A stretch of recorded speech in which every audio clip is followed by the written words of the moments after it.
সেদিন আমার বাবা কি করে, আমার সাথে কোনো একটা খারাপ সম্পর্ক করে, হয়তো বা কোনো একটা ওষুধ খাওয়াই আসে, যেহেতু ওষুধটা খাওয়ায়। আমি তারপর দিন সারা রাত তো বুঝতে পারি নাই, এমনকি তারপর দিন 11:30 বাজে ঘুম থেকে উঠছি। ঠিক আছে, তো সেখান থেকে আসি। আপনাকে একটু থামাচ্ছি। আমরা কিছুটা হলো আজ করতে পেরেছি যে যা ঘটেছে আপনার সঙ্গে সে রাতে, সেটা প্রচন্ড অমানবিক এবং নৃশংস ঘটনা। কিন্তু আমরা একটু পরিষ্কার করতে চাই যে কি খাওয়ালো আপনাকে, কি হলো না হলো, মাঝখানে সময়টা আপনি বুঝতে পারেননি কি হয়েছে। কিন্তু আপনার বয়স তখন কত বলছিলেন আপনি? প্রায় 9-10 বছর বয়স। এখন আপনার মা আপনার বাসায় থাকতো না। আপনাকে কি খাইয়েছিল আপনার বাবা? কি খাওয়াইছিল? খাবারটা নিয়ে এসেছিল আপনার? খাবারটা আনছিল বলতে সম্ভবত ওই যে আমি খাইতে খুব পছন্দ করতাম তখন কোন একটা সফট ড্রিঙ্কস। হ্যাঁ। তো এটা রাতের বেলা আপনি খেয়েছিলেন? খাওয়ার পরে আপনি সাধারণত ঘুম থেকে উঠতেন কখন? এমনি সকাল সকালে মসজিদে যাইতে হইতো, তো পরের দিন আপনার সকাল 11টার সময় ঘুম ভেঙে যায়। এরকম টাইমে ঘুমাইয়া যায়। ঘুম ভাঙার পর আপনি কি দেখেন? দেখি আমার পাশে একটা কাপড়ে সাদা কাপড়, তো অনেক বিলাট লেগে আছে। তো আমি আর কিছু বলি না, কিন্তু আমি উঠতে পারতাছি না, বিছানা থেকে উঠতেও পারতাছি না। আর কাজ কাম করবো কি, যেহেতু ঘরের সব কাজ কাম আমার করতে হইতো ওই টাইমে, সংসারে সব কাজ কাম, আমরা 4 জন ছিলাম তখন সংসারে। তো ওইখান থেকে আর কি করবো, উঠতে পারতাছি না। তো সবাই এসে বলতেছে উঠিস না কেন, এমনিতে সময় এত সকালে উঠে পুরো বাড়ির মানুষের ঘুম ভাঙিয়ে দিস, আর আজকে তুই এখনো উঠিস না। আমি বলতেছি কি আমার না কেমন লাগতেছে, উঠতে পারতাছি না। তো কারো কাছে বলি না, যা কষ্ট করে উঠি, তো ওই ন্যাকটাটা দেখি যে অনেক বিলাট মাখা থাকে। দুপুরবেলা আর কোনো কথা বলি না, হাঁটতে চলতে পারতেছি না, এইগুলো কারোর সাথে আমি কখনো বলি নাই। জি, এবং আজকে আপনি ফার্স্ট আমাদের শ্রোতাদেরকে বলতেছেন। আমি একটু আপনার কাছে জানতে চাই, আপনি কেন বাবাকেই সন্দেহ করছেন? কারণ ওই বাড়িতে তো আরেকটা ছেলে ছিল যে আপনার মামার ফুফাতো ভাই হয়। সে কখনো আমাদের রুমে আসেনি, আমার আম্মা যাওয়ার পরে কোনোদিন আপনাদের রুমে আসেনি? আপনারা একই সাথে ঘুমোতেন, আপনি আপনার বাবা? আমরা 3 জনই একসাথে ঘুমাতাম। হ্যাঁ, আচ্ছা। সে অনেক সময় রাত্রে আসতো না, সেদিন সে রাত্রে আসে নাই। ঠিক আছে, আচ্ছা, সেদিন সে রাতের বেলা বাসায় ছিল না? বাসায় ছিল না। আচ্ছা, এরকম করার পরে আমি দুপুরবেলা বাবা খাইতে আসে, রান্না করতে দেরি হয়, দেখে বলে কি ব্যাপার এত, আমি কি আজকে ঘুম থেকেই তুলছি দেরি করে। ন্যাকড়াটা হঠাৎ চোখে পড়ে, আমি বললি বাবা এই ন্যাকটা এত রক্ত কিসের? তো বলতেছে কি, ও তোমার গালে যে আইসলা হয়েছিল, ওই আইসলাটা আমরা ছুটাই ফেলছি, টাইনি ছিঁড়ে ফেলছি, এই জন্য অনেক রাত্রে তো তোমার হুড়ছিল না, ঘুমাইছিলা, তো তোমার অনেক রক্ত বার হয়েছে, সেইটা আমি মুছে রাখছি। তো আমি আর কোনো কথা বলি না, যেখানে আমি সারাদিন দুষ্টামি করতাম, খেলতাম, কুতকুত খেলতাম, লাফাইতাম। মনে করেন টোটালি প্রায় অনেকদিন কোনো খেলাধুলা আমার হয় নাই, কোথাও যাওয়া হয় না, হাঁটতে পারি না, তার খেলাধুলা কোথায়, হাঁটতে চলতে আমার কষ্ট হয়। অনেকদিন যাওয়ার পরে তো আমার আম্মা আসে। আপনি কি এটা বুঝতে পেরেছিলেন? আপনি জিজ্ঞেস করছি এই কারণে যে ওই সময়টা তো মেয়ে হওয়া বলতে যেটা বোঝায়, আপনি তো স্বাভাবিকভাবে মেয়ে হননি ওই সময়টাতে। প্রিয় শ্রোতা, মেয়ে হওয়া শব্দটা আসলে এখানে কতটুকু যায় আমি ঠিক জানি না। আমি আসলে বয়প্রাপ্ত হওয়ার যে ব্যাপারটা সেটা বোঝাচ্ছি এখানে, শারীরিকভাবে বয়প্রাপ্ত হওয়া। আপনারা নিশ্চয়ই বুঝতে পারছেন। আর আমরা যে ঘটনাটাকে আজকে এখানে তুলে ধরছি সেটা জেনে অনেকেই অবাক হবেন এবং অনেকেই নিতে পারবেন না খুব সহজভাবে। কিন্তু এটা ঠিক যে পরিসংখ্যান যদি আপনাদেরকে বলি যে পুরো সাউথ এশিয়ান সাবকন্টিনেন্টে কত শতাংশ ছেলে মেয়ে বলতে গেলে আমরা শিশু বলতে পারি, কিশোর কিশোরী, শিশু থেকে শুরু করে কিশোর কিশোরী, একেবারে লিঙ্গ ভেদে, মানে কি ছেলে কি মেয়ে, পারিবারিক এই যে ফ্যামিলি ভায়োলেন্স বা ট্যাবুর শিকার হয়, বা বিভিন্নভাবে আত্মীয় স্বজনদের দ্বারা এই যে হ্যারাসমেন্টের শিকার হয়, ফিজিক্যাল হ্যারাসমেন্টের শিকার হয়, এটার পরিসংখ্যান কিন্তু রীতিমতো ভয়াবহ। আপনারা চাইলে বিভিন্ন যারা এনজিও আছে এগুলো নিয়ে কাজ করেন, এবং আপনারা চাইলে নেটে বা কোনো রিসার্চ অর্গানাইজেশন যারা এই ফ্যামিলি ভায়োলেন্স গুলো নিয়ে কাজ করেন তাদের কাছ থেকে পরিসংখ্যান দেখতে পারেন যে এটার পার্সেন্টেজ রীতিমতো ভয়াবহ। কোনো না কোনো ভাবে এই ধরনের হ্যারাসমেন্ট, আমি বলছি না যে ওর বাবার সাথে ওর যে ব্যাপারটা সেটা হয়, কিন্তু এই যে ছোট ছোট বাচ্চাদের ক্ষেত্রে আত্মীয় স্বজনদের দ্বারা, অনেক সময় বড় ভাইদের দ্বারা এই যে ফিজিক্যাল হ্যারাসমেন্ট গুলো, এই হ্যারাসমেন্ট গুলো অনেক সময় তারা হয়ে থাকে। ওকে, তারপর আর কিরকম যায়, অনেকদিন আবার যাইতে থাকে। আমার বাবা আবার রাত্রে রাত্রে কি করতো, কিছু পুরুষ লোক বাচ্চা আর কি, বেশি বড় না, ছেলেগুলো নিয়ে আসতো, নিয়ে এসে আমার পাশেও বলা যায় শোয়াইতো, এমনকি সেও থাকতো। কিন্তু আবার আমি ঘুমাইতাম এক সাইডে, মাঝখানে সেই ছেলেটারে রাখতো, তারপর বাবা ঘুমাইতো। ওরা দেখা যায় কি আমার শরীরে হাত দিতে আসতো, আমি যদি একটু আঘাত করতাম ওদের কিছু, আমি ঘুমাই আছি, শুধু ও তার জোরে চিৎকার করবে না কিংবা শুনবে না, আমার বাবা তার বুঝতে পারবে না, একটু আঘাত করলে ওরা ব্যথা পেলে আর আমার গায়ে টাচ করতো না, ধরতো না আমারে। এরকম প্রায় সময় আমার বাবা নেই। আমি ঠিক বুঝিনি, আমাকে একটু বুঝিয়ে বলবেন কাকে নিয়ে আসতো, কাদেরকে নিয়ে আসতো? কে নিয়ে আসতো, তার কিভাবে এমনি ছেলেদের পরিচয় হইতো, এইভাবে এরকম আনতো। আপনি জানতেন না, চিনতেন না? না। ওরা কত বছর বয়সী ছিল? আপনার বয়সী? আমার বয়সে বলতে আমার চেয়ে বড় হয়েছিল। আপনার পাশে তাদেরকে রাখতো? হ্যাঁ, আমার পাশে এনে শোয়াতো, বলতো কি এর সাথে নাকি আমার বিয়ে দিবে। ওই 9-10 বছর বয়সে আপনাকে ভাবে বলতো? হ্যাঁ, অনেক সময় খারাপ কিছু কথাবার্তা আমার বাবা বলতো। ওইরকম ওদের পাশে। আপনি এগুলো কাউকে বলতেন না? না, ফ্যামিলির আমি কাউকে বলতাম না।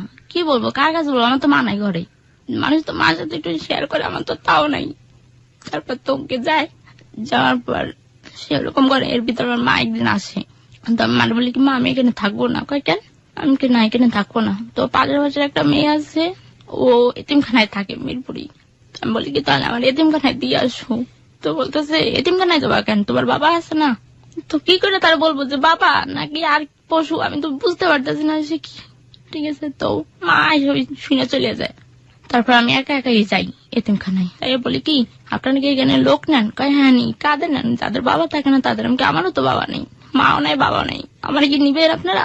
তো তারা বলে এখন তো নেওয়ার সময় নাই, তোমার কোন একটা গার্জেন আনো, তারা যাতে তোমার পরিচয় করে দিয়ে যায়। যাই, এরকম আবার যাইতে থাকে। আবার প্রায় 2 থেকে 2.5 মাস পর আবার আমার বাবা আমার সাথে একই কাজ করতে আসে। সেদিন আমি আবার করি কি, আমার ছোট ভাই তো আমার পাশে ঘুমাইতেছে, আমি হঠাৎ করে জাগাই দিই। আমার বাবা আর সেদিন কিছু করতে পারে না, সইরা দেয় আমার পাশের থেকে। এরকম প্রায় বছর কাটিং আমার বাবার কাছে সাথে এরকম হয়। প্রথম দিন যে ঘটনাটা ঘটেছিল তারপরে কি আপনার বাবা আপনার সাথে এটা পরবর্তীতে কন্টিনিউ করেছে? হ্যাঁ, পরবর্তীতে 1 মাস হয়েছে, 2 মাস, 2.5 মাস, 3 মাস পর পরে আবার এরকম আসতে চাইতো। কিভাবে কি করতো উনি? উনি কি ওইভাবেই ওই ঘুমের ওষুধ খাইয়ে এই জিনিসগুলো করতো, নাকি একবার আপনার সজাগ থাকা অবস্থায়? না, আমার 2-3 বার ঘুমের ওষুধ খাওয়াইছে, একদিন ঘুমের ওষুধ খাওয়া নেই আমারই। কিন্তু আমি হঠাৎ বুঝতে পারছি, তো আমি চোখ মিলা তাকাই না গিয়ে বুঝতে পারছি আমার পাশে কে ঘুমানো, আমার বাবা ঘুমানো। এখানে আমি কি বলবো, চোখ মিলা তাকাই না, শুধু চোখ থেকে পানি ঝরতেছে। একবার আমার বাবা সরে যায়, অনেক খারাপ কথাও ব্যবহার করে ওই সময়টাতে? হ্যাঁ। কি বলতো উনি? যেমন বলে, আমি তো বাবা, আমি তো তোর মায়ের দয়া বুঝবো, অন্য ছেলেরা তো তোর বিয়ে দিলে তারা মায়ের দয়া বুঝবে না, এরকম করে বলতো। তখন আমি কি তো ঘুমাই আছি, এইভাবে থাকতেছি। সে বলে বলুক, আমি তো শুনি না। এরকম যাইতে থাকে, হঠাৎ করে আমাদের বাসার পাশে একটা বাবু নামে একটা ছেলের সাথে আর কি করে, আমার পিছে ঘুরে। তখন আমি বড় হয়ে উঠি নাই, মনে হইতেছিল জানো আমার বলা যায় ওই ছেলে আমারে কিভাবে উন্নয়নিত হবে, কিভাবে কি করতে হবে, কোন ড্রেস পরলে ভালো দেখাবে, কোন ড্রেস পরলে ভালো দেখাবে না, ওইগুলো আমার সাথে সবসময় বলতো। এইভাবে চলাফেরা করে না, মানুষ খারাপ বলে। ওই ছেলেটা এইভাবে আমার শিখাইতো। উনি কি আপনাদের বাসার পাশেই হ্যাঁ, থাকতো? বাসার পাশেই থাকতো। কি করতো ছেলেটা? ভ্যান চালাইতো। আচ্ছা। তো ওই আমার সবকিছু শিখায় আর কি, কাপড় চোপড় কি পরতে হবে, উন্না না থাকলে আমার বলো, আমি তোমার কাপড় চোপড় কিনা দিই। আমি কি, না আমার আম্মারে বললে কিনা দিবে। কিন্তু আম্মা তার কিনা দিত না, আসতো না সে দেখতে। মা কই থাকতো? আম্মা অন্য জায়গায় থাকতো। কখনো আপনাকে নিয়ে যায়নি? না, কখনো নেয়নি। কিন্তু মাঝে মাঝে ওই যে আসতো, যে ধরেন আমার বাবা যে একটা দোকানে বাকি খাইতো, ওই চাল নিতে আসতো আমার কাছে, যে আমার 5 কেজি চাল এনে দাও না, আমার থাকতে সমস্যা হয়, খাইতে সমস্যা হয়। যে দোকানে আপনার বাবা বাকি খেত ওখান থেকে আপনি 5 কেজি চাল চুরি করে নিয়ে এসে মাকে দিতেন? আমার বাবা জানতো যে আমি ঘরের জন্যই আনছি। কখনোই মাকে বলেননি যে আপনার সাথে এই ধরনের আচরণ করতেছে আপনার বাবা? না, মা তো মা তো থাকি না সেরকম ভাবে। আর যে আপনার জানা মতো ওই সময় আপনার মা কি অন্য কারোর সাথে ছিল, বা অন্য কাউকে বিয়ে করেছিল, বা অন্যরকম কোনো কিছু? ওই সময় ছিল কিনা জানি না, কিন্তু পরবর্তীতে জানছি সে বিয়ে করছে। যখন আপনি জানলেন তখন আপনি এটা কি জেনেছেন যে বাবার সাথে ডিভোর্স হয়েছে বা অন্য কোনো কিছু? মা বলতো যে তোমার বাবার তো সাইডে দিছি, তোমার বাবার কাছে আসবো কিভাবে যদি আসতে বলতাম। আচ্ছা আচ্ছা। আমার বাবা সেই ইসে নাকি সই করে নাই, ডিভোর্স পেপারে সাইন করেনি? আমার বাবা করে নাই। আর আপনার মার যে ফুফাতো ভাইটা ছিল উনি কি হলো? উনি বাদ হয়ে গেছে। বাদ হয়েছে মানে আপনাদের সাথে থাকতো নাকি উনি চলে গিয়েছে? তারপর উনি ওইখান থেকে চলে গেছে। কোথায় গিয়েছে? কোথায় গেছে বলতে পারি না। এই বয়সে সাধারণত বান্ধবী হয়, কোন বান্ধবী ছিল আপনার? সেরকম বলার মতন কোন বান্ধবী ছিল না, রাস্তায় খেলতাম টুকটাক, এতটুকুই বান্ধবী। ছোট ভাইটা কি করতো? ছোট ভাইটা তখন আমাদের কাছে থাকে, পরবর্তীতে আমার বাবা দেশে পাঠায় দেয় ওরেও। তারপর আমি আর আমার বাবা থাকি। হ্যাঁ, তারপরে শুধু আপনি এবং আপনার বাবা থাকতেন? ওই টাইমটাই আমার বাবা আরো বেশি মনে হয় হইলো। তারপর থেকে থাকার ওই ছেলেদের আনা ধরলো ওই টাইমটাই। ছেলেদের আনা ধরলো মানে? আর কি ওই যে একদিন এক ছেলে নিয়ে আসে, সে থাকে আমার পাশে শোয়ায়, এরকম করতো আমার বাবা। আমার সাথে এরকম কেউ কিছু করে না, কিন্তু শরীরে হাত দিত, টাচ করতো। তো তখন আমি একটু আঘাত করতাম তো আর টাচ করতো না, এমনি শুয়ে থাকতো, ঘুমায় থাকতো, কিছু বলতো না। একদিনকে একটা ছেলে আনছে শর্ট, আমার আবার শর্ট ছেলে ভালো লাগে না, খাটো ছেলে বলতে আমি দেখতে। এরা কি এনে কি করতেন? বাবাকে দেখাতেন যে এদেরকে বিয়ে দিয়ে দিব বা এরকম কিছু? না, সে রাত পোয়ালে বলতো, বাবা তুমি ছেলে আনছো কেন, তোমার সাথে বিয়ে দিব, এই জন্য আনছি। তো আমি এরকম কতগুলো ছেলে রাত্রে বেলা নিয়ে এসছে? এরকম তো অনেক ছেলে আনছে, বুঝতে পারি না। এই জায়গাটা আমাদের প্রিয় শ্রোতা হতে পারে এরকম যে ওর বাবা বিয়ে দেওয়ার চেষ্টা করছেন এবং মেয়েকে দেখানোর জন্য সে হয়তো বা ছেলেগুলোকে নিয়ে আসছেন। আমরা ঠিক জানি না, পুরো ব্যাপারটাই ধোঁয়াশা। তবে এটা ঠিক যে একজন সন্তান কতটা কষ্ট সহ্য করে এইরকম একটা সংসারে থাকতে পারেন, কতটা নিরুপায় হয়ে। ও যেটা বলছে আপনারা পত্রপত্রিকা খুললে এরকম ঘটনা যে মাঝে মাঝে আপনারা শোনেন না যে বাবার দ্বারা মেয়ে শ্লীলতাহানির শিকার হয়েছে, এবং এইরকম পৈশাসিক ঘটনা যে আমাদের সমাজে ঘটে না তা কিন্তু নয়, এই ঘটনা কিন্তু বিরল নয়। এবং একটু আগে যেটা বলেছি যে ফ্যামিলি ট্যাবু এবং এই ফ্যামিলি যে ভায়োলেন্স শিশুদের প্রতি, কিশোর কিশোরীদের প্রতি, সেটার পরিসংখ্যান কিন্তু রীতিমতো ভয়াবহ। হ্যাঁ, আপনি যেটা বলছিলেন যে নিয়ে আসতো, হ্যাঁ, হঠাৎ করে সকালবেলা একদিন কি হলো? একদিন সকালবেলা আমি একটা ছেলেরা আনছে, সেদিন ছেলেরা শর্ট, আমার শর্ট ছেলে ভালো লাগে না, ছেলে দেখতে যেমন মন চায় এমন, কিন্তু লম্বা হতে হবে, আমার চেয়ে অনেক লম্বা হতে হবে ছেলে। তো ওই ছেলেটা আমার সমান সমান, তো আমার ওই ছেলেরা ভালো লাগে না। তো আমি বলতেছি, বাবা ওই ছেলেটা কেন আনছো? তোমার সাথে বিয়ে দেবো, আর ছেলেটা তোমার কিছুক্ষণ পর নিতে আসবে, তোমার নিয়ে ঘুরতে যাবে, তুমি জানি না করো না। তো এই কথা যখন বলে, তো আমি ওর কি সারাদিন আর বাসার কাছে আসি না, যে বাসায় থাকলেই তো বেড়া টোকা দিবে, আর বেড়া টোকা দিলেই তোমার যাইতে হবে ওর সাথে ঘুরতে। তো আমি সারাদিন বাসায় থাকি না, ছেলে আসছে কি আসে না তাও আমি বলতে পারি না, আমার বাবা আর এই বিষয় নিয়ে কোনো কথা বলে না আমার সাথে। এরকম যায় কিছুদিন, যাওয়ার পর ওই যে এতিমখানায় গেছি, ওই এতিমখানা আমার আম্মার একদিন অনেক বুঝায় টুজায় আমার আম্মারে নিয়ে এতিমখানায় গেছে, আমার আম্মা গেছে, মানে ওইখানে তো বলছিল আপনাকে অভিভাবক লাগবে। হ্যাঁ, এতিমখানায় আমার আম্মারে নিয়ে যায়, আমার আম্মা যে কথা বলে যে এখানে কেমন কি থাকা যায়, কেমন কি লোকজন। তো বলতেছে কি, আচ্ছা এতিমখানায় তো কি মাসে জানি বছর শেষে নেই ওরা, তো বলতেছে কি ওর বাবা নাই, তো বলতেছে না ওর বাবা নাই, বাবা মারা গেছে কতদিন ধরে, ওর বাবা মারা যায় না আমাদের ছাড়ে চলে গেছে, আমাদের খোঁজখবর নেয় না, এখন আমার এই ছেলে মেয়ে নিয়ে চলতে কষ্ট হয়, এই জন্য আমার মেয়েটার এতিমখানায় রেখে যাবো। তখন তারা নাম টাম ঠিকানা টোনা রাইখা দেয়, রাইখা দিলে মনে আশা জাগলো যে না আমি যাইতাছি, অন্তটুকু এই জায়গায় আমার থাকতে হইতেছে না। কিন্তু এতিমখানা যাওয়ার খবর আছে না, আর আমারও যাওয়া হয় না। তো এর ভিতরে ছেলের সাথে আমার সম্পর্ক হয়, আমার রুমের পাশে, নাম বাবু। সম্পর্ক হলো, ওই ছেলে একদিন কি করে, আমি ঘুমাই থাকি। সম্পর্ক কিভাবে হলো? একদিন আমার একটা ভাই আছে, বরিশালের ভাষায় কথা বলতেছে, এখন আমি হাসতেছি, এখন হাসতে হাসতে এমনই হাসার একটা ঝুঁকিটা গেছে আমার, হাসি আমি থামাইতে পারতেছি না। তো থামাইতে কেউ আমার জুতো দিয়ে বাড়ি দিতে আসতেছে, কেউ আমার ঝাড়ু দিয়ে বাড়ি দিতে আসতে, যে যেভাবে পারতেছে বলতেছে এর সাথে কি আসছে। তো আমার ভাই আমার জড়াইয়া ধরে শোয়াই দিতে যায়, শোয়াই দিতে গেলে হঠাৎ একটু কোনো একটা কিছুতে খোসা খায়, ও ভাবে আমার সাথে যে জিনিসটা আসছে ওইটা মনে ওর খোসা দিছে, ও মারে বাবাটা করে চিৎকার করে সরে যায় আমার কাছ থেকে। তখন ওই ছেলেটা বাবু, ও বাবু কি করে, আমার শোয়াইতে গেলে আমার বুকে টিল দেখে, ওই টিলটা নাকি ওর ভালো লাগে। তারপর একদিন আমার বলতেছে কি তোমার একটা কথা বলতে পারি? আমি কি হ্যাঁ বলেন। তোমার না আমার অনেক ভালো লাগে। আমি কি ভালো তো সবারই লাগে, তা বলে কি হয়েছে? তো বলতেছে না এই ভালো লাগা সেই ভালো লাগা না। তাহলে এই ভালো লাগা কোন ভালো লাগা? তুমি ভালোবাসা বুঝো? টিভিতে তো শুনি বলে ভালোবাসি ভালোবাসি, এই ভালোবাসি কি সেই ভালোবাসি? কয় হ্যাঁ। আচ্ছা এরকম যায়, আচ্ছা ঠিক আছে আমিও তাহলে আপনার ভালোবাসি। কয় ভালোবাসলে কি করতে হয় জানো? আমি কি কয় সবকিছু দিতে হয়। কি দিতে হয় তো বুঝি না, আচ্ছা অন্য এক সময় বুঝাই দিব।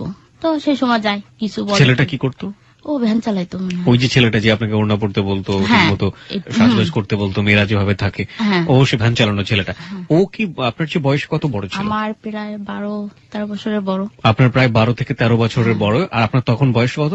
তখন 11 বছর। 11 থেকে 12 বছর বয়স। আপনার ওই সময়টাতে বাবুল ছেলেটা কোথায় থাকতো? পাশেই থাকতো, একদম পাশাপাশি রুম। পাশাপাশি রুমে থাকতো।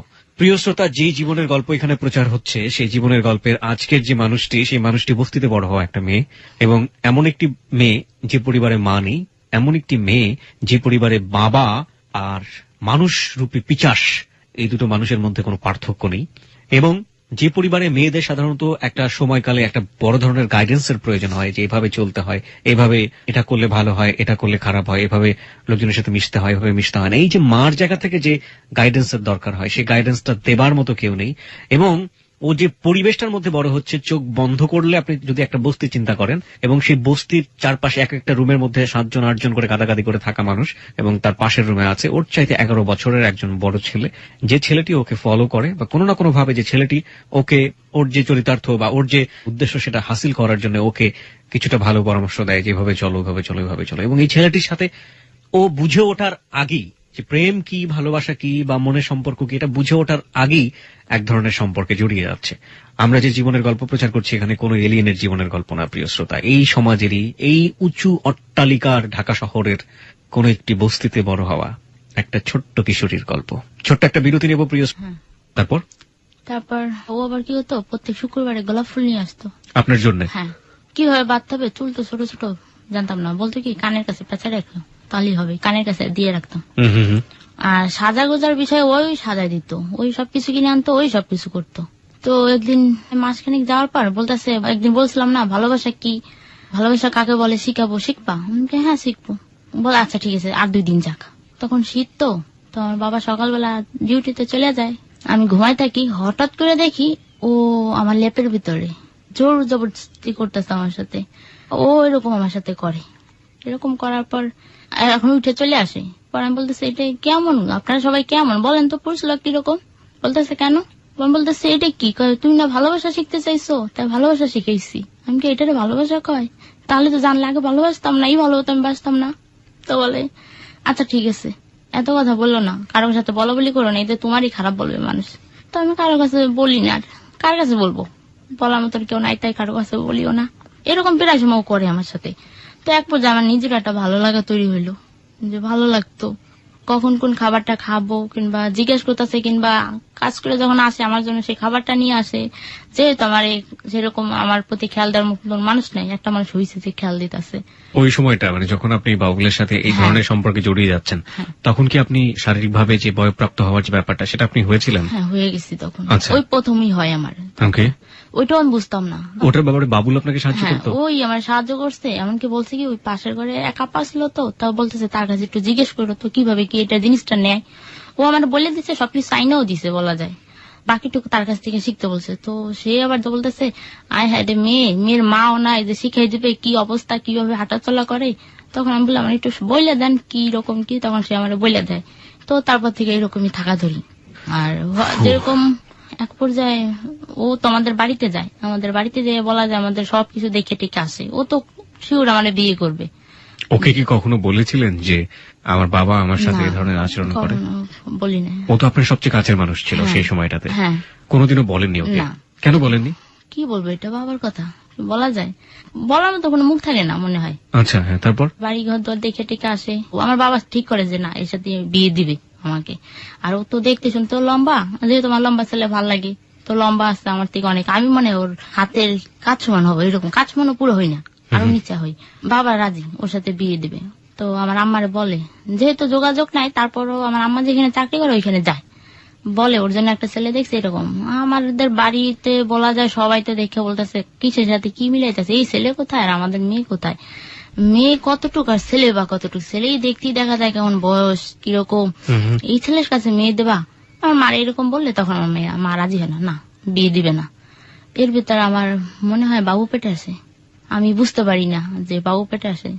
তো আমার জিজ্ঞেস করতো তোমার কি এটা হয় মাসে মাসে ক্লিয়ার, আমি আন্দাজটাও বলছি হ্যাঁ হয়তো, কিন্তু আমার যে হয় না ওইটার আমি বলিনি।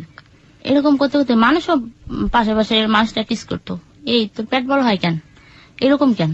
আমি বলতাম কি জানি, আমি জানি না তো। তো পেটের ভিতর বাবু যখন নড়াচড়া করতো, এর ভিতরেও যখন 4 মাস হয় বাবু ও বিয়ে করে ফেলে। যেহেতু আমার বাবা মা বিয়ে দিবে না, ওর কাছে সবার একটা শিউর হয়ে গেছে। এমনকি ও একদিন আমার বউ যেভাবে কোলে নেয় ওইভাবে কোলে নেয়, আমার আম্মা দেখে ফেলে, বকাবকি করে, আর ওর কাছে আর আসতে নিষেধ করে। তো ওর কাছে আর আমি যাইতাম না, যে না থাক। তো ওইখান থেকে ওরা রুম ছেড়ে দেয়, রুম ছেড়ে দিলে একটু দূরে চলে যায় বাবুল। হ্যাঁ, দূরে যাওয়ার পরে আর কি ওর চেঞ্জ শুরু হয়ে যায়। একটা মেয়ের সাথে সম্পর্ক হয়, শেষে এক পর্যায়ে বিয়ে করে। তবে বিয়ে করার 1 মাস আগে মানে বলছিল তোমার কি ঠিক মতন প্রত্যেক মাসের টাইম মাসে ক্লিয়ার হয়? আমি কি হ্যাঁ হয়। বলছি আচ্ছা ঠিক আছে। আমি কি কেন? না এমনিতেই। কিন্তু ওর প্রতি যে কত ভালোবাসার কত মায়া হয়ে গেছে এর ভিতরে আমি বুঝাইতে পারবো না। এর ভিতরে বাবু পেটে আসে, তো বাবু পেটের ভিতরে নড়াচড়া করে, তা আমি মনে করি কি পেটের ভিতরে চির নড়াচড়া করে। কি নড়াচড়া করে? চির বলে না, চির কি জিনিস? যে পেটে কি থাকে কৃমি বলে। আচ্ছা, কৃমি নড়াচড়া করে, আপনি এটা ভাবতেন? হ্যাঁ, একদম এটা। কিন্তু কারো কাছে বলতাম না। এক পর্যায়ে এরকম করতে করতে প্রায় 6-7। ওই সময়টা তো সাধারণত মেয়েদের শরীর ভালো থাকে না, আপনার ওগুলো কোনো সিমটম ছিল না? প্রথম একদিন বমি করি, তো আমার আম্মা দেখে ফেলে। আপনার মা দেখবে কি করে? আপনার মা কি তখন থাকা শুরু করলো? এমন কিছু সময় আছে আমার আম্মা ঠিক টাইমে চলে আসে। আচ্ছা, ঠিক আছে। তো ওই দিন ওই ঠিক টাইমে আমার আম্মা চলে আসে, দেখে বমি করে, তো বলে তুমি বমি করো কেন? আমি না কেমন জানি আমার লাগে, ঠিক বুঝতে পারি না। তো আমার আম্মা কোনো কথা বলে না, চলে যায়। এর আগে ওই ছেলের সাথে এরকম দেখছে, সে যেখানে চাকরি করে ওইখান থেকে একটা মহিলার পাঠায়, যে ওর কাছে যে জিজ্ঞেস করতো ওর কিছু হয় কিনা। আমার এসে জিজ্ঞেস করে তোমার কি এরকম ঠিক মতন হয়? তাকেও বলি হ্যাঁ হয়। জানো এটা না হলে কি হয়? আমি কি হয়? বাবু আসে। তা আমার মনে মনে ধারণা আমার বিয়ে হয় না, বাবু হবে কেন? আপনি ধরে নিয়েছেন যে বিয়ে ছাড়া কোনোভাবে বাবু হয় না? আমার ধারণা এটা যে বিয়ে ছাড়া বাবু হয় না, আমার বিয়ে হয় না, আমার বাবু হবে কেন, এটাই আমি ভাবতেছি। কিন্তু বিয়ের আগে যে সবকিছু হয়ে গেছে এটি বোঝার মতন ক্ষমতা নেই। তো 7 মাস হয়ে যায়, তো পেট তো যে অনুযায়ী বড় হওয়ার কথা সেই অনুযায়ী কিছু না আমার। এর ভিতর ঘনিষ্ঠ 2টা বান্ধবী হয়ে গেল, ওরা মাঝে মাঝে দুষ্টুমি করতে, এই তো পেট বড় হয় কেন রে, এরকম ওইরকম বুঝতেছি না পেট বড় হয় কেন। তো 1 নম্বর একটা রাড্ডা আছে, ফুটপাটের বাচ্চাকে তারা দেখাশোনা করে, ফ্রি ডাক্তার দেখায়, সবকিছু ফ্রি, এরকম। তো কোথায় আছে এটা? এটা 1 নম্বর রাড্ডা। 1 নম্বর রাড্ডা? হ্যাঁ, রাড্ডাই বলতো তখন। আচ্ছা। তো ওইখানে আমি একদিন যাই, যাওয়ার পর বলতেছি কি সমস্যা তোমার? আমি বলি জানেন আমার খালি পেট বড় হয়, সবাই আমাকে বলে যে এই তোমার পেট বড় হয় কেন? আমার না পেট বড় হয়। কয়, পেট বড় হয় কেন? আমি কি জানি না তো। হঠাৎ করে সে আমার পেটে হাত দিয়ে বলে কি এই মেয়ে তোমার পেটে দিয়ে বাচ্চা। আমি ভয় পেয়ে যাই, আমার পেটে বাচ্চা আসবে কোথা থেকে। আমি তার কাছে কিছু না বলে টলে ওইখান থেকে দৌড়ে চলে গেছি। এখন আর কার কাছে কি বলবো, এখন তো কেউ বলার মতো নাই, এখন কে শুনবে আমার কথা, যেহেতু সবাই জিজ্ঞেস করছে। দৌড়ে চলে যাওয়ার পরে মানুষ চারিপাশ দিয়ে আমার বলতে বলতে একটু আমার আম্মা আসে এমন ভাবে ধরে। এখন তো আমি আর কিছু নাও বলি না হ্যাঁও বলি না, টোটালি কোনো কথাই বলি না। কিছু বললে মাথা নিচে করে রাখতেছে, কি বলবো আর, কিছু বলার নেই। তখন আমার আম্মা ওই ছেলের বড় ভাই যেয়ে ধরে যে তোমার ভাইয়ের সাথে এরকম এরকম হয়েছে আমার মেয়ে, যে আপনার ভাইয়ের সাথে দেখেন কি করবেন এখন করেন না। তারা বলতেছে আমার ভাই তো বিয়ে করে ফেলছে। তখন ওই ঘরে যে কাকি থাকে, কাকি আবার ওই শোয়ার থেকে ওইটা ঠাস করে আমার একটা থাপড় দেয়। আরে পাগল মেয়ে, তাদের কাছে তো ধরা যায় বড় হয়েছি, তারাই আমার দেখাশোনা করা বলেন একটু ভালো মন্দ, তারাই টুকটাক করতো, খাবার দাবারের বিষয়ে খেয়াল করতো। তো ওরা থাপড় দেয়, এই বোকা মেয়ে তুই যখন বিয়ে করছে বাবু, তখন তো অন্তটুকু আমার কানের কাছে এসে একবার বলতে পারতি যে কাকি বাবুলের সাথে তোমার এরকম কিছু হয়েছে। তো আমি বলি আমি তো অতদূর বুঝি নাই গিয়া। ও এতটুকু বললে আবার কান্না করি, কোনো কথা বলি না, চুপ করে মাথা নিচে করে থাকি। তখন তার বড় ভাই বলে আমার ভাই করতে পারে এটা স্বীকার করি, কিন্তু এখন আমি কি করতে পারি, কিছু করার আছে? বলে এখন এটা কি করবেন করেন। আচ্ছা ঠিক আছে, আপনার এটা বেশি হইচই করেন না, করলে তো আপনার মেয়ের জন্য সমস্যা, আর মেয়ের বিয়ে দেওয়ার সময় যদি কিছু টাকা পয়সা লাগে আমি দিয়ে দেবো, আর এখন এটা যেটা করলে ভালো হবে সেটা করি। তখন কোথায় জানি একটা আমাকে নিয়ে যায় সিএনজিতে, আবার সবকিছু জিজ্ঞেস করে কিভাবে কি হয়েছে, ওইখানে মিথ্যা কথা বলে। আমি বলি মাত্র 2 দিন না 3 দিন হয়েছে, এতে আবার বাবু পেটেছে। তুমি বুঝো নাই? আমি কি জানি যে বিয়ের আগে বাচ্চা হয়? আমি তো জানি বিয়ের পরে বাচ্চা হয়। সবই তো ভালোই বুঝো, আর বোঝার কালে তোমার সমস্যা, বুঝো না, স্বপ্নে কমু। তো আমি আর কোনো কথা বলি না, মাথা নিচে করে রাখি। তারপর আমি টয়লেটে যাই, হঠাৎ দেখি 2টা পা নড়াচড়া করে। আমি ভয় পেয়ে যাই, আমার এখানে পা নড়াচড়া করে কেন? আমি বাথরুমে বসে চিৎকার করি যে আপনারা আসেন, আমার এখানে না 2টা পা নড়াচড়া করে। তারা আমার নিয়ে বেটে সময় বাচ্চাটা উল্টো আসে, আগে পা চলে আসে, আর 2টা হাত কি থাকে সম্ভবত সমান থাকে দেখি হয়, কিন্তু বাচ্চার পা নড়াচড়া করতেছে। তো বাচ্চাটা গলায় আটকে যায়, গলা আর বাইর হয় না। এক পর্যায়ে অনেক কষ্ট করে গলাটা বাইর হয়। গলাটা বাইর করলে মুখে ফেনা ফেনা থাকে, কিন্তু বাচ্চা একটা সুস্থ বাচ্চা যেরকম পুরো হাত পা চোখ নাক মুখ সব থাকে, ওরও সব ছিল। আমি দেখি নাই, তবে যতটুকু খেয়াল করছি। তখন বললো দেখ তোর ছেলে হয়েছে। আমি আর কোনো কথা বলি না, চুপ করে থাকি। তো আমার এবার ওইখানে যে রাখি আসছে, কোনো খাবার না কোনো কিছু দিয়ে আসে না আমার মা তোমাকে। হঠাৎ আমার আর কি পেটটা খালি হয়ে যায়, জানি খালি খালি মনে হয় কি জানি খাবো এরকম একটা জিনিস কাজ করে। বাচ্চাটা কি মারা গিয়েছিল? হ্যাঁ, যেহেতু গলাটাই সাইটকে ছিল, গলাটা অনেক চেষ্টা করে তারা বাইর করছে। বাচ্চাটা কি আপনার নর্মালি হচ্ছিল ডেলিভারি? হ্যাঁ, নর্মালি ডেলিভারি হতে গিয়ে বাচ্চাটা মারা যায়। তার মানে আপনি কোনো ধরনের অ্যাবর্শন করেননি, বাচ্চাটা নর্মালি মারা গিয়েছে। হ্যাঁ, ওকে। আমার ক্ষুধা লাগে, তো পাশের বেডে একটা মহিলা আছে এইরকমই, তো সে আমারে বলে তোমার কি ক্ষুধা লাগছে? আমি হ্যাঁ আমার ক্ষুধা লাগছে। বলতেছে কিছু খাবা? আমি না কি খাবো, কিছু তো নাই আমার কাছে। সে তার হাজবেন্ডটা বললে সম্ভবত আমার জন্য রুটি আর কলা আনাই, ওইটা খাই। তো খাইতে পারি না সেরকম, যে ওইরকম মনে করছিলাম যে খাবার পাইলে এরকম খাবো, ওই পরিমাণ খাইতে পারি। ওই সময়টাতে আপনার পাশে আপনার বাবা মা কেউ নাই? না, টোটালি কেউ নাই। তো ওইখান থেকে নিয়ে আসে, এই তো এখন তো মনে করেন আম্মা তো পাইছে এখন সুতো যা পারে তাই বলতেছে আমারে, খারাপ ভাষায় হোক আর ভালো ভাষায় হোক। তো আমি আর কোনো কথা বলি না, চুপচাপ থাকি। মানে মাসখানিক যাওয়ার পরে আমার আম্মার একটু থাকার মতন একটু জায়গা দেবে, কিন্তু ওইখানে থাকতে হইলে পরিবার নিয়ে থাকতে হবে। এর ভিতরে আমার আম্মার কিন্তু বিয়ে হয়ে গেছে কোন একটা ছেলের সাথে। আর ওইখানে থাকতে হইলে পরিবার নিয়ে থাকতে হবে, বাইরের কোনো মানুষ নিয়ে থাকা যাবে না। এখন আমার আম্মা কি করলো, আমার বাবার সাথে একটু খাতির লাগাইলো, যেহেতু জায়গাটা নিতে হবে থাকতে হবে, তো ওইখানে থাকা ধরে আমার আম্মা। তো কিছুদিন যাওয়ার পর মানে মাসখানিক গেছে, আবার বাবারে সরাই দেয় ওইখান থেকে, ওই লোকটারে নিয়ে আসে। ওই লোকটা রানী কিছু ভাই বানাই রাখে। কোথায় থাকার জন্য আপনার বাবার সাথে সম্পর্ক তৈরি করলো? আমার আম্মা যেখানে চাকরি করে ওইখান থেকেই আর কি একটু জায়গা দেয় থাকার জন্য। যে তো আপনার বাবাকে কেন দেখাতে হবে? ওনার তো হাজবেন্ড ছিলই একটা। ওই আমার বাবারই দেখাতে হবে এই জন্য, কিন্তু তারা বাইরের কোনো লোক ওইখানে ই করবে না, যে অন্য পুরুষ মানুষ নিয়ে থাকবে এরকম হবে না। যদি যার দেখবে পরিবার আছে শুধু তাকেই ওইখানে থাকতে দেবে, তা না হলে তার কলেজে কোনো সমস্যা হয় যদি স্বামী ছাড়া থাকে, এই জন্য বা হয়তো বা তারা এরকম কিছু মেন করে। কোথায় কাজ করতো উনি সেই সময়টাতে আপনার মা? একটা আর কি সরকারি চাকরি করতো ওই সময়টাতে। এরকম যেটা বলছিল যে ভদ্রমহিলার ফ্যামিলি নিয়ে দেখাতে হবে। হ্যাঁ, তো ফ্যামিলি বলতে তো উনি ওনার তখন আর একটা বিয়ে করে ফেলেছেন, তাকে দেখালে তো পারতেন। সেখানে ওইটা দেখালে আমার থাকতে দেবে না, এমনকি চাকরিও থাকবে না। আমি ঠিক জানি না নিয়মটা আসলে কি হলো, তবে আপনার বাবাকে কোনো না কোনো ভাবে লেগেছে ওখানে। ওকে, তারপর ওইখানে আবার মাসখানেক যাওয়ার পর আবার আমার বাবার সরাই আর কি ওই লোকটার কথা হয়েছে, আমার বাবারে দেখায় লোকটার ওইখানে শো করবে, ওইখানে থাকার মতন একটা আস্থা করে দেবে, তারপর আমার বাবা আবার ফুট না থাকলে চলে। এখন ওই লোকটার সাথে আমার মা থাকতো, কিছু খারাপ ছবি এনে রাখে আমাদের ঘরে। আপনি কি মার সঙ্গে থাকতেন তখন? হ্যাঁ, তখন আবার একটু আম্মার সাথে থাকা দিলাম ওই সময়টা, যেহেতু থাকতে দিছে শুধু আমি আর আমার বড় ভাই ওই সময়টা থাকতেছি আমার ছোট ভাই বাড়িতে। তো আপনার বড় ভাই আপনার মার সঙ্গে থাকতো? হ্যাঁ, এখন আমার আম্মার কি একটু চাকরি, যেহেতু একটু থাকার মতো রাস্তা হয়েছে, এখন আর ও আবার আইসা কান্নাকাটি করতাম, মা গরু রাখতে দেয়, অনেক কষ্ট হয়, সারাদিনে কি একটু খাবার, তাও দেখা যায় পেট বেড়ে খাইতে পারে, পেট বেড়ে খাইতে পারে না, এরকম। ও ওইরকম কান্নাকাটি করলে পরে আমার মা দেয় থাকতে, যাক থাক। ওই বলেন রাস্তার ছেলে হয়ে গেছে আমার ভাইয়া, এই আসার পরে রাস্তার ছেলে হয়ে গেছে। তখন ওই খারাপ ছবি এনে রাখে তো আমার ভাইয়া। খারাপ ছবি কে নিয়ে আসে? ওনারা দুজন আর কেউ, কোন একজন লোক আনতো। মানে আপনার মা যাকে বিয়ে করলো উনি অথবা আপনার ভাই কেউ একজন? না, আমার ভাই না, তাহলে ওনারা আনছে। মানে আপনার মা অথবা আপনার যে সেকেন্ড বাবা, তাদের মধ্যে যে কেউ একজন? যে কোনো একজন আনছে। রুম কয়টা ছিল? রুম ওইখানে দুইটা ছিল। দুইটা ছিল, আপনাদের জন্য আলাদা রুম ছিল? হ্যাঁ। মানে আপনার ভাই বোনের জন্য আলাদা রুম, আপনার আব্বা আম্মার জন্য আলাদা রুম? হ্যাঁ। ওকে। তো ওইখানে আমার আম্মা আমার পাশে ঘুমাইতো আর কি। যখন আমার বাবারে খেদা দিছে, এখন তো আমার বাবা তেমনি তো মারধর করতো, ওইটা মানুষে দেখলে বলতো যে আমার বাবা ভালো না, এই জন্য আমার বাবারে তখন ওইখানকার লোক আরো ম্যানেজ করে সরাই দেয় আমার বাবারে। তখন ওইখানকার লোক সরাই দিলে তাকে ভাই বানায় রাখে, ভাই হইয়া থাকে ওইখানে। থাকার পরে মানে আপনার সেকেন্ড বাবা মানে যিনি ছিলেন ওনাকে ভাই বানায় ওখানে রাখতো? আচ্ছা। আমার আম্মা কিছু আমার পাশে ঘুমাইতো, রাত হলে তার কাছে চলে যেত। তো একদিন আমি উঠে দেখি আম্মা আমার পাশে নেই, এমন যে ধরলো দরজাটা ঠাস করে খুলছি, ঠাস করে লাগাই দিছি, আর কিছু বলিনি। আমার আম্মা বুঝতে পারে ওইখান থেকে আর আসে না, কয় কি ব্যাপার এমন করো কেন? আমি আর কোনো কথা বলি না, কি বলবো। এরপর থেকে আর আমার আম্মা আমার কাছে ঘুমায় না, যেহেতু আমি একদিন দেখে ফেলছি, সেহেতু আমার আম্মা বাবার কাছে ঘুমায়। তো এরকম যায়। আবার ওই ছবিগুলো যে রাখে, ওইটা আমার বড় ভাইয়ের চোখে পড়ে যায় একদিন রাত্রে। আমাদের ঘরে কেউ থাকে না, আমি আর আমার বড় ভাই থাকি। তখন আমার আম্মারও নাইট ডিউটি পড়ে গেছে, আর সে লোকটাও নাইট ডিউটি করতেছে। তো বড় ভাইয়ের ছবিগুলো দেখি আমার এই রাত্রেবেলা ঘুম থেকে ডাইকে দেখাইতেছে ছবিগুলো, এই উঠ দেখ এইগুলো। আর কি আমার ভাইয়ের ভিতরে একটা খারাপ কোনো জিনিস কাজ করে ফেলছে, ও খারাপ কিছু করবে। তখন আমার ডাকে ওই ছবিগুলো দেখার জন্য। আমি ঘুম থেকে এক নজর চাইয়ে দেখি, ছবির দিকে তাকাই না, শুধু ওর দিকে তাকাইছি। হয়তো বা ওর আমার তাকানো দিকে ওর কোন রকমের লাগছে কিনা জানি না। এর ভিতরে আমাদের রুমের লোক এসে পড়ে। লোক আসলে আমার ভাইয়ের সাথে আমার কিছু হয় না, কিছু না হলে কিন্তু ভাই আমার শরীরের ভিতরে টাচ করে ফেলে, ওই ছবি আমার দেখায় টাচ করে।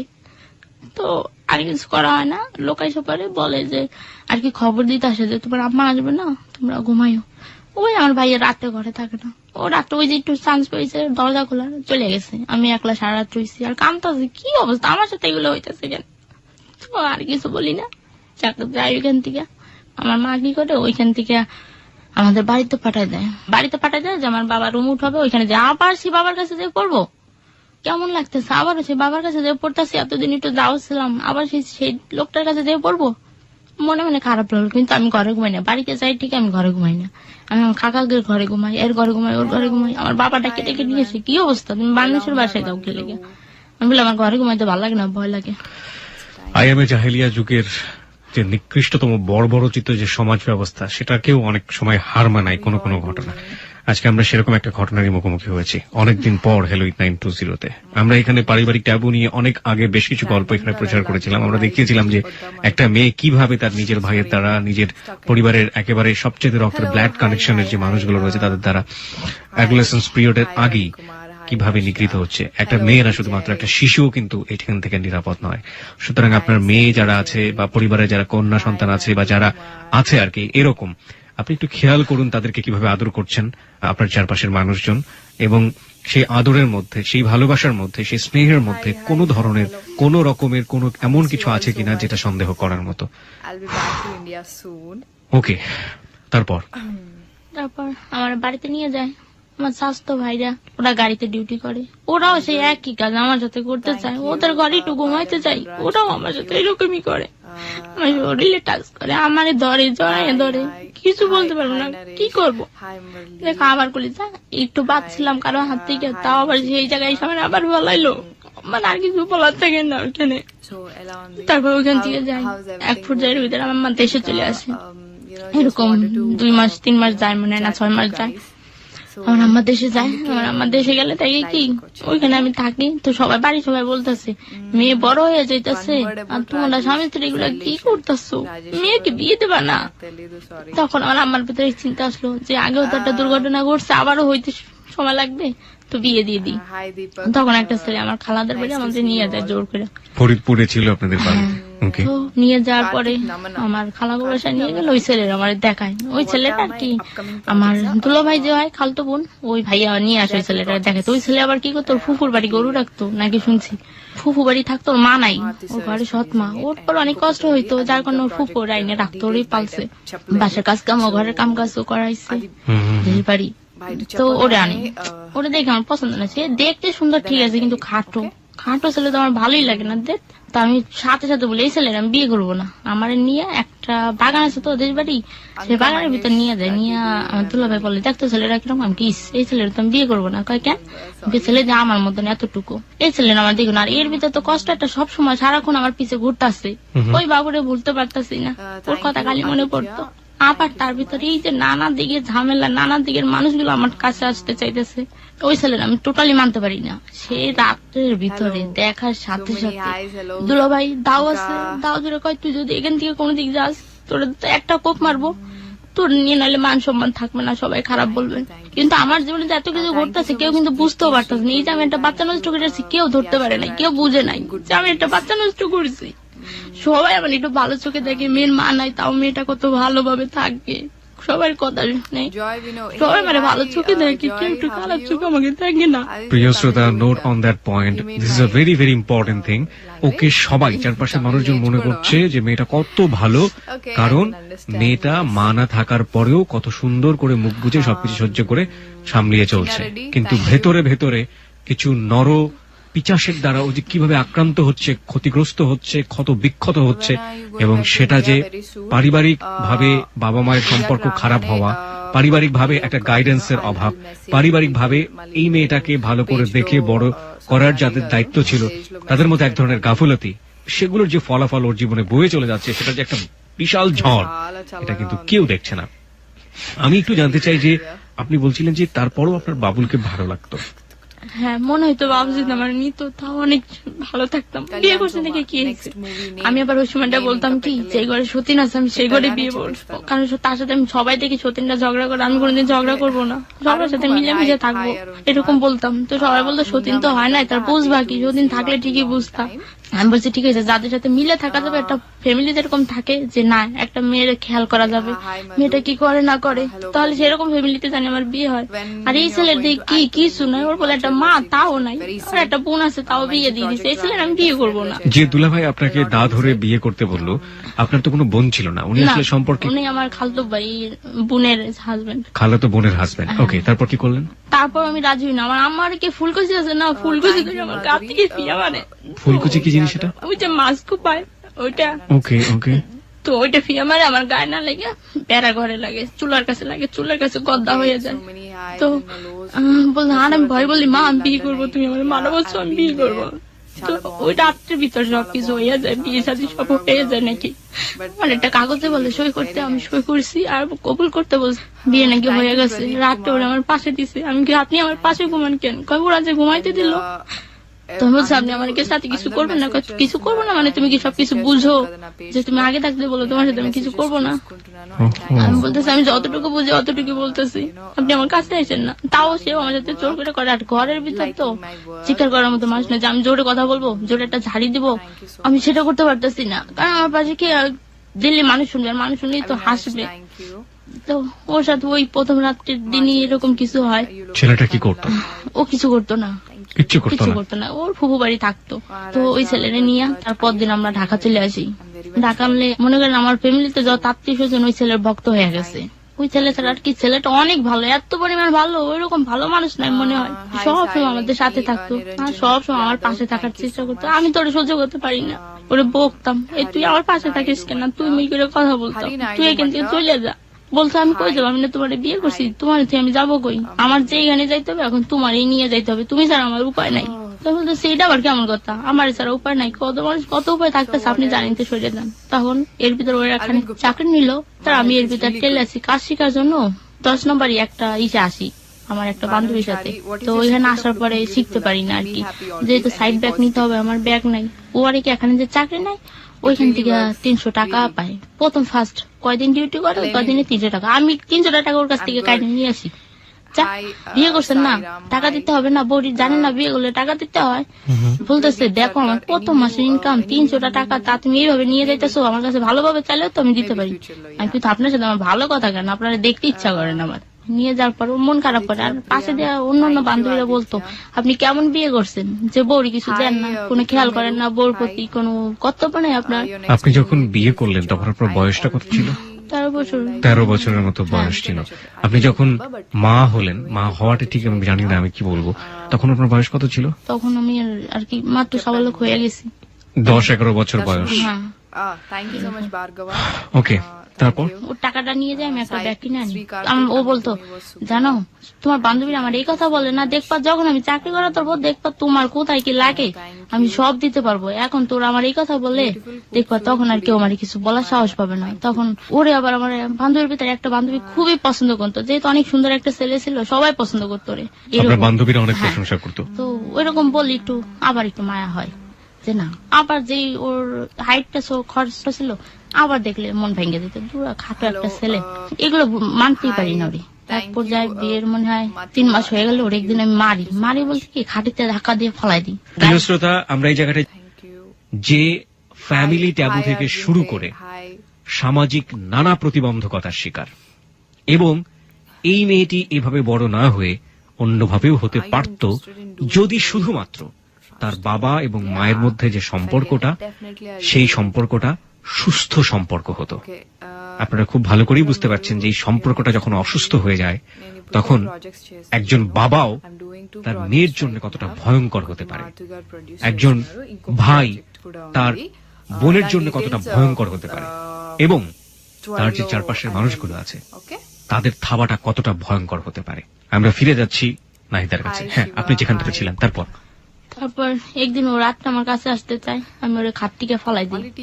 আমার কাছে খালি মরতে আসিস কেন তোরা, আর কোন জায়গা পাস না? এগুলো খাটতে তোরা মানে কয়জন বোঝা যায়? আমি ঠিকই তো, মরার কি খেলে আমার দাঁড়িয়ে আছে, আর কোন জায়গা নাই। তো ওই কথা বললো, রাত্রে ঘর থেকে বার হয়ে যায়, রাগ হয়ে বার হয়ে গেলে কোথায় যায় জানি না। আমি আবার একটা সুতো পাইছি, অন্তত এই সুযোগ করে তাড়ানো যাবে। আমি যদি আমার কাছে বলি যে ও ঘরে নাই, তাহলে তোমার আম্মা ওরে খেদা দিবে যে তোরা তোমার মেরে রেখে কোথায় গেছো। আবার আমি ওর সাথে এরকম করতাম দেখিয়া অনেক সময় মানুষ একটু সুযোগ করে দিত, রাত্রে কেউ আমাদের রুমে থাকতো না, সবাই পুরো দুটা রুম খালি ফিরে যেত, অন্য জায়গায় থাকতো তারা। কিন্তু ওই রাত্রে আমি সুযোগ পাইতাম ওর সাথে আরো বেশি চিল্লাপাল্লা করা, ঝগড়া করার। তখন ও রাত্রে ঘর থেকে বাড়িয়ে বেশি দূর যায় না, বলছিল যে টয়লেটে গেছে। আমি আমার কাছে যে বলি দেখছো ওই ছেলেরা চলে গেছে, কই জানে আমার একলারে ঘরে রাখিয়া। ও আম্মা আছে, ওর অনেক বকাবকি করে, এত পরিমাণ বকে, ওরও খুব রাগ হয়। তারপর সকালে যায়, আমি ওই মরার কথা বলছি যে তুই যে মর, আমার মরলে তোর কিছু আসবে না, তুই বিধবা হয়ে যাবি। বিধবা হইলে কি, আমি বিধবা হইলে কিছু হয় না। বলতেছে তাই নাকি, তাই তুই কি আমার মরতে কও? তুমি মরাই ভালো, বাইসে থাকা ভালো না, যে আমার কাছে সবগুলা খালি মরতে আসে। কথা বলে আচ্ছা ঠিক আছে, তোমার কাছে যেহেতু আমি মরতে যাই, ঠিক আছে তোমার কাছে আমি যাব না। কিন্তু বলে না কিছু। তো একদিন সকালবেলা ও একটা চাকরি করতো, এখান থেকে বেতন পায়, বেতন পেলে সকালবেলা আমার ডাকে, না এটা যাবা আমার সাথে? আমি তোর সাথে আমি যাবো কই মরতে, তুই তো একলা মর, আমারে ডাকিস না। সকালবেলা ঘুমাই থাকি, ও চলে যায়, কারো কিছু না বলে ও চলে যায়। ও চলে গেলে বাড়িতে চলে যায়, সোজা বাড়িতে চলে যায়। এর 2 দিন পর আমার আম্মার পিছে পিছে আবার ওরে খোঁজ করতে যায়। সেদিন যেহেতু আমার আম্মা গেছে, শাশুড়ি আদর যত্ন তো করতে হবে, সেহেতু আমার আর ওর ঘরে মা নাই। ও যেহেতু এখান থেকে বেতন পেয়ে গেছে, কিছু বাজারঘাট করে, অনেক বাজারঘাট নাকি শুনছি করে। এর ভিতর কিন্তু আমাদের ওর বাড়িও নিছিল, ওর বাড়িকে আমার মাইনে নেয় নাই, যে আমার কেউ পছন্দ করে নাই। না এই মেয়েরে এখনই বিয়ে দেবো, ইট্টনিক একটা মাই আর ইট্টনিক একটা পোলা, এরকম ওর এক চাচা বকাবকি করতো। আর আমি যদি ঘর থেকে বাইরে হইতাম, ও চাচা বলতো আমি যতক্ষণ বাড়ির ভিতরে থাকবো ততক্ষণ তুমি ঘর থেকে বাইরে হবে না, যাও ঘরের ভিতরে ঢুকো। তো ওই ঘরে থাকতাম। কিন্তু আমার যে ঘরে শ্বশুর ছিল, সে আমার অনেক ভালো জানতো, এমনকি ভালোবাসতেও বলা যায়। এখন যে মনে হয় বাবা একটা পাইছি এরকম। ওই আমার আম্মা ওরে আনতে চাই, আমি ঢাকাতেই থাকি, আমার আম্মা ওরে আনতে যায়। আনতে গেলে এর ভিতরে ও যে বাজারঘাট করে, ওর যে ফুফুর কাছে মানুষ হয়েছে, যেহেতু ওই ফুফুর এখন একটা কামের মানুষ কমে গেছে, ওর প্রতি একটু রাগ আছে। তো বলতেছে ও শাশুড়ি এসেছে, শাশুড়ির খাওয়াইতেছিস, তো শাশুড়ি ভক্ত হয়ে গেছিস, এখন নিজের লোকেরা চিনিস না, বাজারঘাটও করে আনছিস, এই বলে অনেক নাকি জুতো দিয়ে পিটায় শুনছি। বলে তুই মরতে পারিস না, তুই বেঁচে থাকিস কিসের জন্য, তোর মা মরছে তুইও মর। হয়তো বা ওর ভিতরে এরকম অনুভব না কাজ করছে, যা আমি তো ঢাকা গেলেও শান্তি নাই, আরো তো আমি রাগ করে আছি, আমার শাশুড়ি না জানি আমার ঢাকা গেলে কি বলে, এরকম কিছু ভাইবা। ও কোন দোকান থেকে বিষ কিনে আনে, বিষ কিনে না ওই পাশে ক্ষেত আছে, ক্ষেতের পাশে সে বিষ খায়। একটা লোক নাকি তাল গাছ ওঠে তাল পাড়তে, তো দেখে পুকুরের পাশে ধানের ভিতর কি জানি লাফায়, তো সেভাবে কি মানে মাছ উঠছে, মাছ লাফায়, সে ওই তাল গাছের নামাইয়া দৌড়িয়া যায় মাছ ধরতে বড় একটা জাল নিয়ে। তো জাল নিয়ে দেখে কি ছটফট করতেছে ওই জঙ্গলের ভিতর লাফাইতেছে ধানের ভিতর, চিৎকার করে ওরে ডাকে, সবাই ডাকে, সবাই যায়। আমার আম্মা কিন্তু ওদের বাড়ি আছে, ওদের বাড়ি আছে যেহেতু সেহেতু আমার আম্মাও ভাইসে যায়, পুরো হাসপাতালে নিয়ে কিন্তু মারা যায়। এর ভিতর আমার ফোন করে জানা আমার আরেকটা, এটা আমার বড় চাচার ছেলে, সে স্বাস্থ্য ভাইরে বলে আমার দেশে নিয়ে যাইতে, যে তুই দেশে আন, ও তো বাইসে থাকতেও পারে। আমার সবাই ভাবতেছে কি আমার যদি বলে যে ও মারা গেছে তাহলে মানে আমি কান্নাকাটি করবো, এই জন্য আমার কেউ বলে না। আমি তো মনে মনে সবসময় চাই ও মরুক, ও যদি না মানে তাহলে আমার কাছে আসতেই হবে, ও যে জায়গায় থাকুক আমার মা নিয়ে আসবে।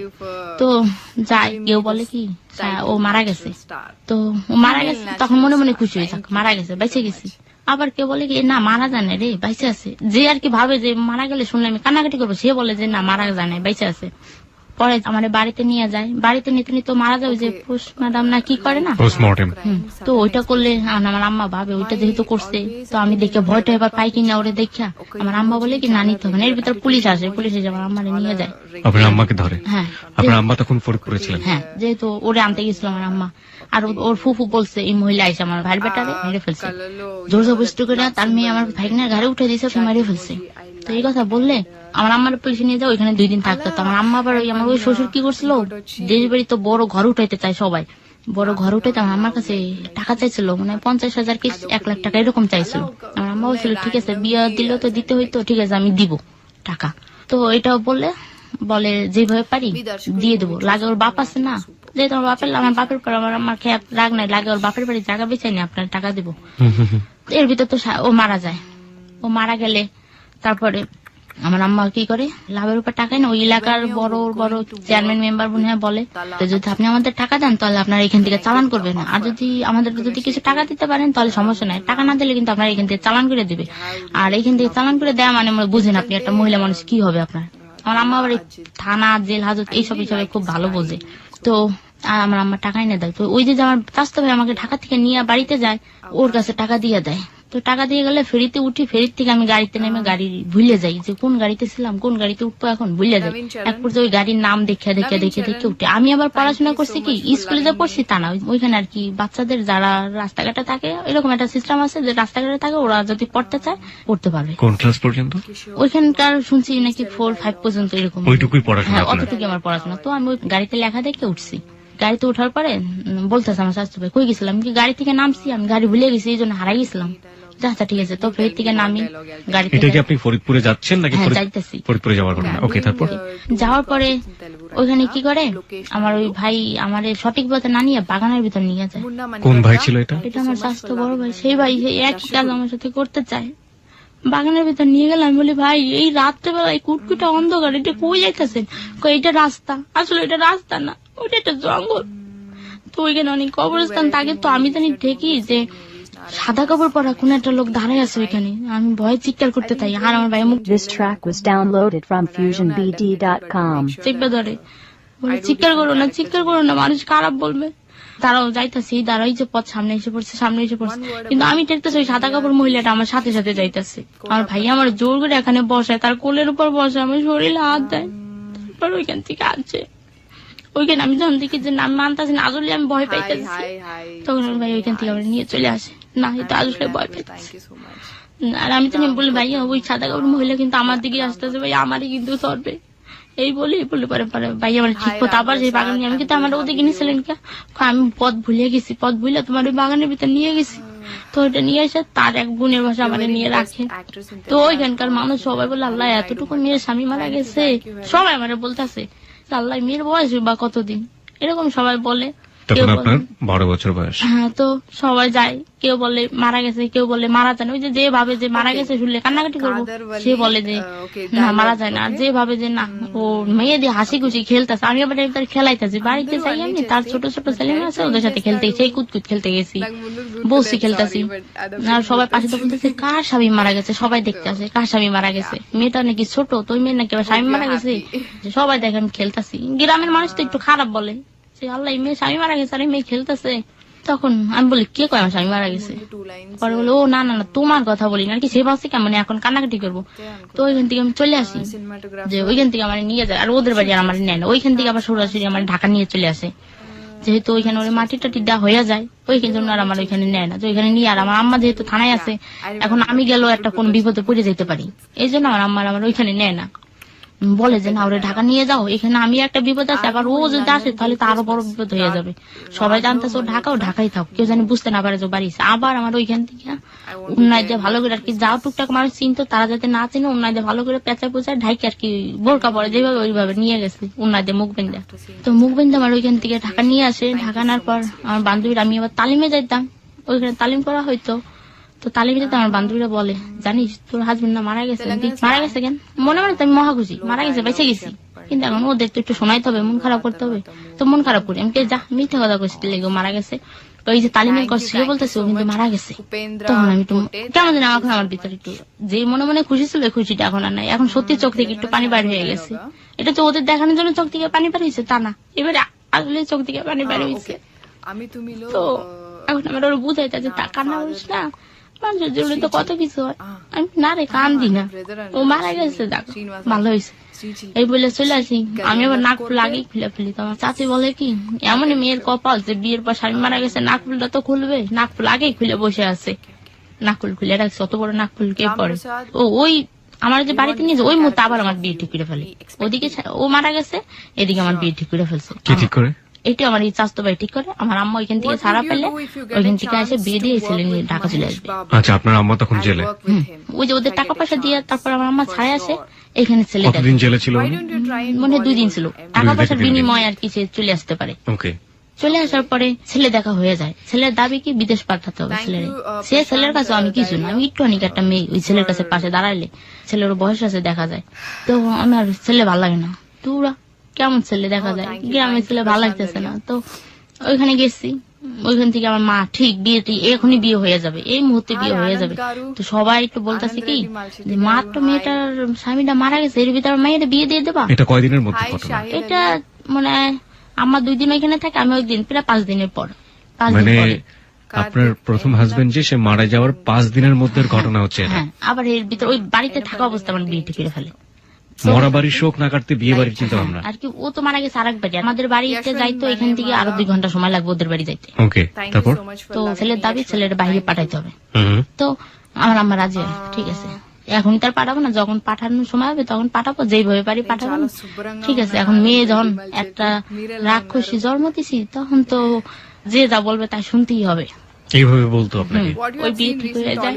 তারপর আমি বলি কি ভাইয়া আমার এনে বিয়ে দিও না, আবারও তোমরা আমার কষ্টটাই নিয়ে আনতেছো তোমরা। তখন আর বিয়ে হয় না। ওই ছেলের মা জানতে পারে যে মেয়ের স্বামী মারা গেছে মাত্র 5 দিন আগে, এই মেয়ের সাথে আবার আমার ছেলে বিয়ে দেবো, গ্রামের মানুষ তো। তখন তারা রাজি হয় না যে না বিয়ে দেবো না, ছেলেও রাজি না, আমার পছন্দ করে না ছেলে, এই জন্য রাজি না। ওইখান থেকে বাইচে যায় ঢাকা আসে, এইখানে তার 1 মাস পরে আমার বিয়ে হয়ে যায়। আবার 1 মাস পরে বিয়ে? 1 মাস পরে বিয়ে হয়ে যায়। কিভাবে হলো? আমি যে এখানে আছি, যেহেতু আমার ওই এলাকার সবাই একটা ভালো মেয়ে হিসাবে জানতো, সেহেতু সবাই কম বেশি আসতো, যদি একটা ভালো ছেলে পায় এরকম খোঁজ খবর পাইলে আর কি সবাই আসতো যে তোমার আমার মেয়ে, তোমার মেয়েটার আমার অমকের লগে দেবা নাকি, মেয়েটা তো ভালো, আমরা ছোট থেকে বন্ধু দেখতেছি ভালো। মনে মনে বলি আমারে তোমরা ভালো বলো, যদি সব জানতা তারা ভালো বলতা। আপনার এটা ফিল হতো আপনার নিজের সম্পর্কে যে আপনি ভালো না? হ্যাঁ, এখনো বন্ধ হয়। প্রিয় শ্রোতা, দেখুন যে মানুষটার নিজের জীবনে কোনো দোষ নেই, সেই মানুষটা সমাজের কাছ থেকে একটা এথিক্স নিয়ে বড় হচ্ছে যে ওর আসলে সবকিছু শেষ হয়ে গেছে, পারিবারিক ভাবে ও যৌন নির্যাতনের শিকার হয়েছে, সমাজের কোনো মানুষের কাছ থেকেও ভালো কোনো ব্যবহার পায়নি, ইভেন যে মানুষটাকেও ভালোবেসেছিল বাবুল তার কাছ থেকেও না শেষ পর্যন্ত। এবং ওর তো নিজের কোনো অপরাধ নেই, ও চারপাশের অপরাধের দ্বারা আক্রান্ত, এবং ওর ধারণা জন্মে গেছে ও ভালো না, ও সমাজের কাছে খারাপ হয়ে গেছে। কারণ সমাজ কোনো না কোনো ভাবেই ওর মধ্যে একটা বীজ বপন করে দিয়েছে যে ভালো মানুষ মানে হচ্ছে তাদের জীবনে এসব হয় না, তার সেটা তার অপরাধের কারণে হোক বা অন্যের কোনো অপরাধের কারণে হোক। এবং একই সাথে এটাও আপনাকে বলতে চাই, 12 বছরের একটা কিশোরী নাহিদা, তার জীবনে কতগুলো অধ্যায়, দুটো বিয়ে, একটি মরা বাচ্চা জন্ম দেয়া, এবং একই সাথে কতগুলো সেক্সুয়াল ভায়োলেন্স, নিজের বাবা থেকে শুরু করে, ভাই থেকে শুরু করে, পরিবারের যে মানুষটিকে লাভ করেছে সে মানুষটি থেকে শুরু করে চারপাশের মানুষজন, তারা প্রত্যেকেই হায়না হয়ে ওর জীবনে এসেছে এবং কেউই তাকে একটুক্ষণের জন্যও থ্যাংক ইউ। কোনো ছাড় দেয়নি। হ্যাঁ, তারপর মুরলী তারপর কৃষ্ণা, যা- আই এম ডুইং টু আমার প্রজেক্টস কাছে ইন একটা তেলুগু মহিলা রাইট আসে নাও। চাকরির জন্য, তখন আমার দেখে তার ভাল লাগে যে তার খোঁজেও তো একটা ছেলে আছে, এই ছেলের সাথে বিয়ে দিবে। তখন আমার বলে আবার ওই মহিলার উপর জিত হয়, দূর আমার দেখতে আসে তার আমার কেমন যে কিছু হইতে না, খালি বিয়ে আসে আর কোনো কিছু না। বিয়ে জিনিসটা কি কি আছে বিয়ের ভিতর, কিছু নাই। কিছুদিন পরে আমার দেখতে আসে, সে আমার দেখে বলতেছে আয় হায় আমার